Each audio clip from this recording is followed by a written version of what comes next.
Scientists and health experts have been warning about the threat of a pandemic for decades, but those calls for action went largely unheard. Our country has been caught unprepared for the coronavirus. Scientists have also been ringing the alarm on climate change for equally as long. So will we face a similar reckoning? Unprecedented fires, record temperatures, melting ice, rising seas, unrivaled storms. Global climate change is playing out in real time. So why aren't all of us listening? We have the problem of solution aversion. We don't think there are any solutions to climate change that are consistent or compatible with our values. We think the only solutions are socialist or communist. The science is clear, the science is unambiguous, but there's some that believe the science but are fearful about how the governments have to respond to it. Those fears seem to have played out here over the last 2 months. If I get corona, I get corona. At the end of the day, I'm not going to let it stop me from partying. We're going to have fewer fatalities from this than from the flu. This was not and is not a pandemic. Many Americans resistant to the seriousness of the threat COVID-19 posed, until the grim numbers were piling up. What we've seen is that when the risk is finally staring us in the eyeballs, we are willing to act in proportion to that risk. But when that risk seems far off, it's happening in China, but not here, or it's happening in the future, but not now, we are not willing to act. That is what worries climate scientists. By the time that the impacts of climate change are staring every single one of us, nearly 8 billion people around the planet, in the eyeballs, it will be too late to avoid the most dangerous impacts. So just the connection between our risk perception and our willingness to act, and how we can accelerate connecting the dots. The actions we need to take around climate change, namely greater reliance on renewable energy, eating less meat and more plants to reduce carbon emissions there. Climate solutions are in fact pandemic solutions. But none of these solutions are as drastic as the social distancing and stay-at-home orders much of the world is facing. The collective action here around this event is unprecedented in recent United States history. And the sacrifices that people are making left and right go way beyond anything that would be asked of folks in any of these other solution sets.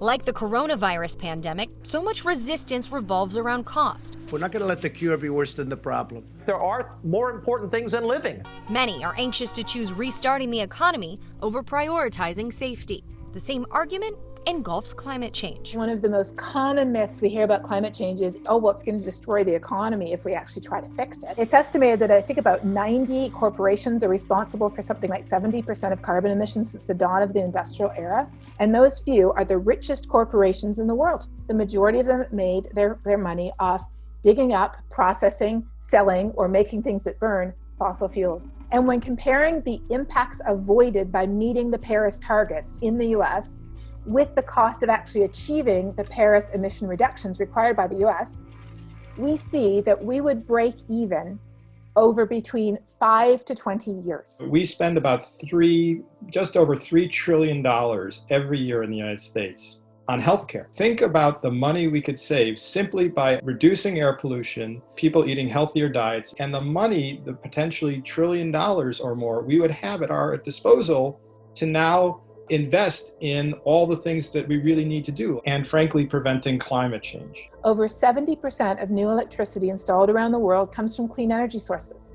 There's more jobs in clean energy than there are in fossil fuels in the United States. So why are we not doing this? Any reasonable economic estimate, it makes all the sense in the world to cut our emissions. But the people who are making the decisions make those decisions often based on quarterly returns. And that is one of the biggest reasons why we see this mismatch between the need to act and the failure to do so. The only thing we cannot afford is climate inaction.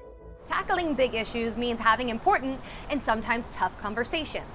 Climate experts stress that denying the science means we aren't having the political debate that our policymakers need to engage in to get ahead of the climate crisis before it's too late.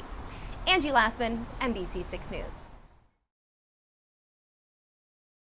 The Deepwater Horizon oil spill is the worst in American history. 10 years ago this month, 11 workers were killed. 210 million gallons of oil spewed into the Gulf of Mexico, spanning 92,000 miles.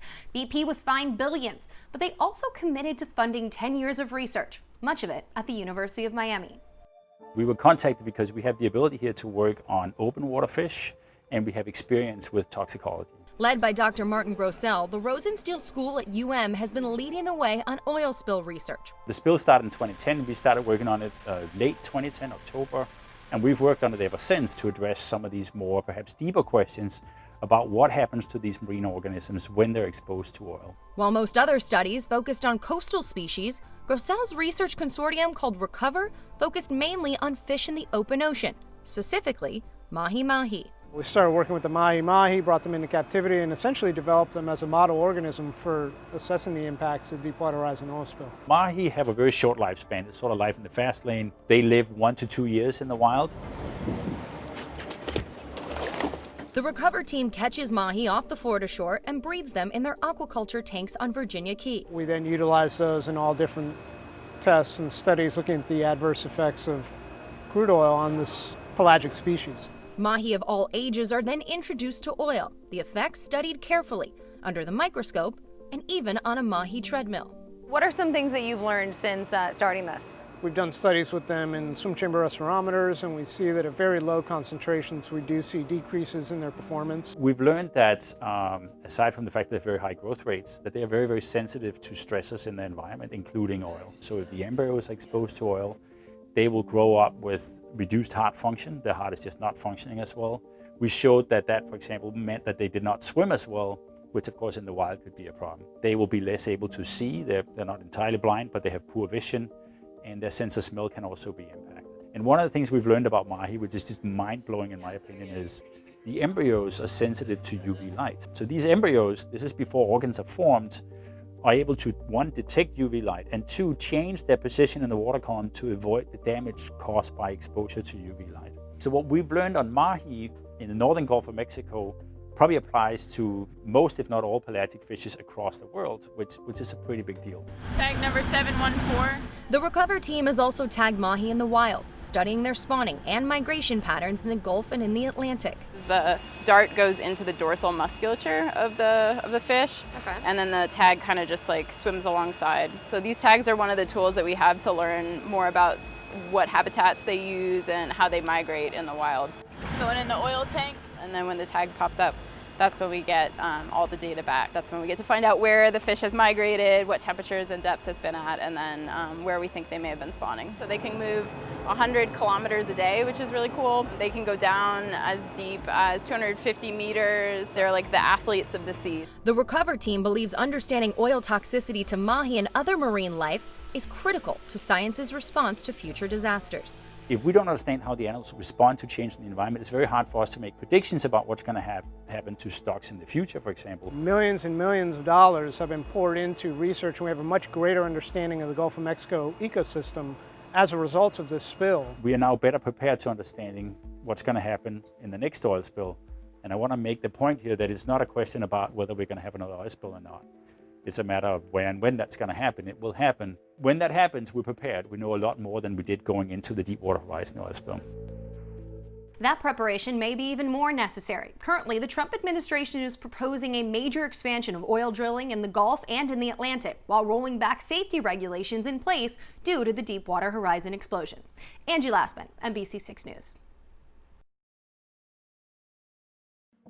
So it's almost like a bit of DNA detective work. This is a mystery story, spanning from Miami to Hong Kong. We go into the shops, we buy little pieces of the fin, almost undercover, and then we sort of shed light on what's going on this very mysterious trade. Dr. Damian Chapman is a marine scientist at FIU, and he's leading a team of DNA detectives as they try to expose the secrets of the shark fin trade. How does this research help in understanding it? So this research will help us understand the sort of big picture of the trade in different shark species, and specifically which regions are supplying most of those species. Because the markets of Hong Kong are the shark fin capital of the world, Chapman's work centers here, using the DNA of the fins to trace their origin. For the first time, we're now figuring out which species are in trade, but going one step further, which is tracking them back to where they came from. Female sharks provide the biggest clues. Like salmon and sea turtles, they always return to their birthplace to give birth to their own pups. portions of their DNA that's almost like a signature that's associated with a certain region. I realized, wow, well, that's a way that we could actually go to China and Hong Kong and other places and track the fins back to that. That DNA tracing revealed that the majority of fins came from the endangered hammerhead sharks of the Eastern Pacific. Why is it important to determine the original location of the shark? Figuring out the original location where the shark was caught is really important because that's where conservation is going to be done. And there's a South Florida connection too. For us in Miami, that's kind of interesting because a fair bit of shark fin comes through the ports of Miami. The shark fin trade is a billion-dollar industry and has caused an estimated 60 to 90% decrease in the global shark population. Sharks are an apex predator. They're at the top of the food chain, necessary for balance in the oceans. And the whole point of this detective work is to protect their population. Successful conservation means more sharks in the water. And we can only do that by working with the countries that are currently fishing them and helping them either impose sort of regulations that can make it sustainable or just stop the trade altogether. We really can't do that without figuring out where it's happening.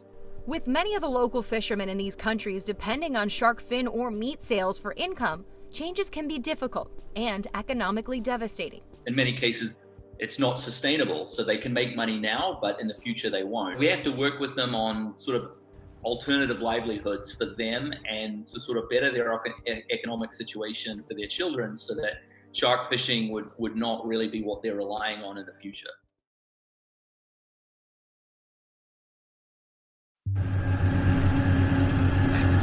As the world continues to mine the earth, industry continues to release mercury into the air and into our oceans.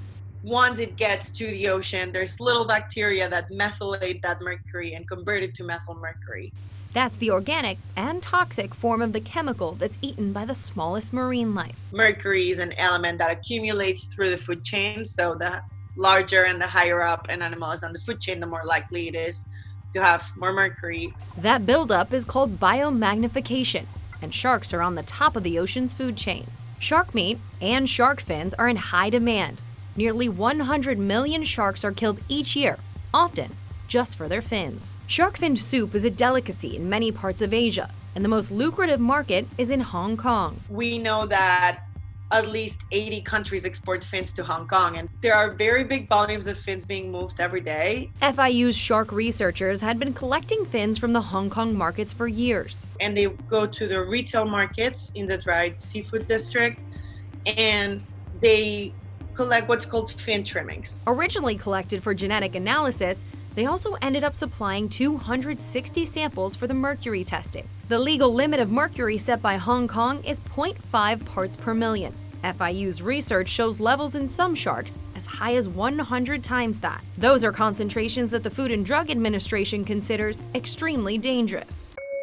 High levels of mercury consumption can damage the brain and central nervous system and interfere with fetal development. We want for consumers to know that shark fin soup is not good for their health. We want to push for better labeling that kind of explains to consumers that there's associated potential health risks with shark fin. Some species were especially dangerous. Great hammerheads were very, very high in mercury, and they're also one of the most expensive fins in the market. So we're kind of pushing for more species-specific information for the consumers. But there's also a focus on much-needed conservation. We hope that this will further drive the demand for shark fin soup down, and that would help shark populations to recover.